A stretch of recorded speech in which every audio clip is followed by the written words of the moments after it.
Con este vídeo imos aprender como reconstruir a historia da Terra. Para elo vamos a necesitar a datación absoluta e a datación relativa. Datación absoluta é o método que se usa para ordenar acontecementos cando non coñecemos exactamente a súa idade. Así, por exemplo, podemos decir que o libro marrón depositouse antes que o libro amarelo e que o último foi azul. Do mesmo xeito, traballaremos coas capas sedimentarias ou os estratos, pero para ilo imos necesitar apoiarnos nunha serie de principios estratigráficos básicos que veremos a continuación. Estes principios son: principio de superposición e horizontalidade dos estratos, principio de actualismo ou uniformismo, principio de sucesión dos acontecementos e principio de sucesión faunística. Principio de superposición e horizontalidade dos estratos. Este principio foi proposto por Stennio en 1669. Di que os sedimentos deposítanse horizontalmente nas concas de sedimentación de tal xeito que os máis antigos estarán máis abaixo e os máis modernos por riba deles. Isto parece unha perugrollada, pero antes disto pensaba que todos os sedimentos se formaran ao mesmo tempo. Principio de actualismo ou uniformismo. Foi proposto por Charles Lyell en 1830, contemporáneo de Charles Darwin. Ese pode resumir ca seguinte frase: o presente é a clave do pasado. Que significa isto? Que todo o que acontece actualmente pasou dun xeito semellante no pasado. Así, por exemplo, sabemos que os materiais que son transportados polos ríos formarán sedimentos moi redondeados, o que chamamos cantos redondeados. Polo tanto, cando nun perfil xeolóxico atopamos cantos deste tipo, temos que pensar que a súa orixen é fluvial. Principio de superposición dos acontecementos.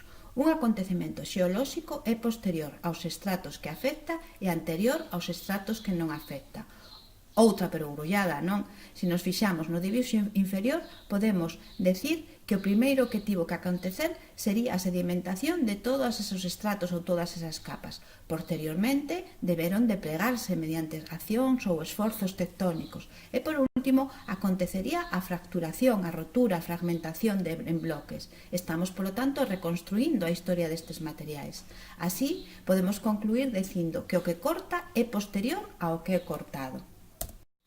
E por último temos o principio de sucesión faunística, enunciado por Smith en 1778. Os estratos que se depositaron nas distintas eras xeolóxicas conteñen fósiles diferentes, de tal xeito que as capas que conteñen fósiles iguais serán da mesma idade. Temos, por exemplo, os trilobites, fósiles exclusivos do Paleozoico. Como sabemos que únicamente viveron nesta época xeolóxica, en todas aquelas rochas onde atopemos trilobites, sabemos que se pertencen ao Paleozoico. Pasamos a explicar agora os métodos de datación absoluta. Isto son unha serie de técnicas que permiten determinar a idade concreta de un material ou acontecemento xeolóxico en millóns de anos. Existen diferentes métodos, pero o máis utilizado é o método radioactivo ou radiométrico. Método radiométrico está basado na radiactividade producida pola desintegración de núcleos de átomos de elementos químicos estables que chamaremos isótopos pais, que se transforman noutros elementos químicos estables, isótopos fillos. Así, por exemplo, o carbono 14 transformase ao longo do tempo en nitróxeno 14 e urano 238 en chumbo 206. O tempo que tarda un elemento en pasar dunha forma a outra é sempre o mesmo. Polo tanto, se podemos saber a cantidade inicial dese elemento e a cantidade final, poderemos calcular o tempo pasado.